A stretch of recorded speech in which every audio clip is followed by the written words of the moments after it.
हमारे राधे मिश्रा चैनल में आप सभी लोगों का स्वागत है। आज हम बात करेंगे लड्डू गोपाल की पूजा करते समय किन बातों का ध्यान रखना चाहिए। लड्डू गोपाल को रोजाना सुबह शाम स्नान कराना चाहिए। स्नान के बाद उनके माथे पर चंदन का तिलक लगाना चाहिए। उन्हें नए वस्त्र पहनाना चाहिए। लड्डू गोपाल को झूला झूलाना चाहिए। भोग हमेशा स्नान के बाद ही लगाना चाहिए। भोग पूरी तरह से स्वास्तिक होना चाहिए। भोग लगाने के लिए प्लास्टिक के बर्तनों का इस्तेमाल ना करें।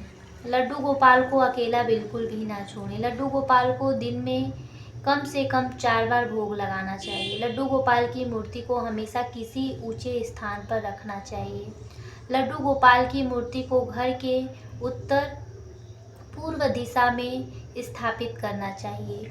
लड्डू गोपाल की पूजा करते समय मंत्रों का उच्चारण अवश्य करें।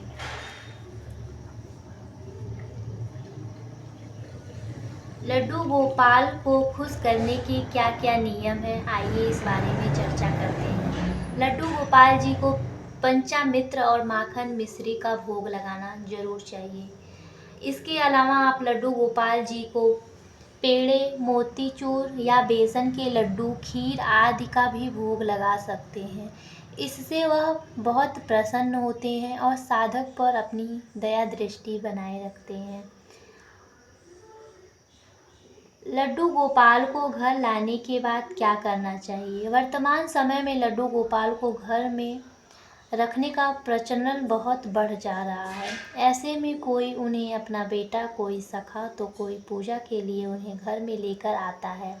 घर लाने के बाद उन्हें केवल मंदिर में ही नहीं रखा जाता है, बल्कि उन्हें अपने घर के सदस्य मानकर बिल्कुल वैसे ही रखा जाता है जैसे आप लोग खुद रहते हैं।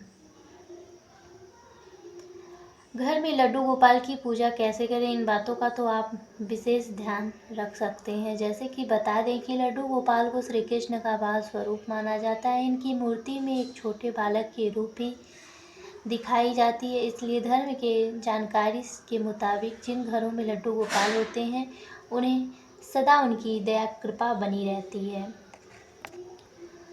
घर में स्थापित है लड्डू गोपाल जी तो जरूर रखें इन नियमों का ध्यान। यदि आप घर में कोई भी खाने पीने की चीज़ें लाते हैं तो उसका भोग हमेशा सबसे पहले लड्डू गोपाल जी को लगाएं। इस दौरान ध्यान रखें कि वह चीज़ स्वास्तिक होनी चाहिए और शुद्ध होनी चाहिए।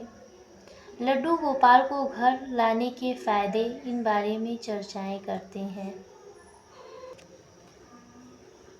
लड्डू गोपाल घर में रहते हैं तो खुशियाँ बनी रहती हैं, घर के वातावरण शुद्ध रहते हैं।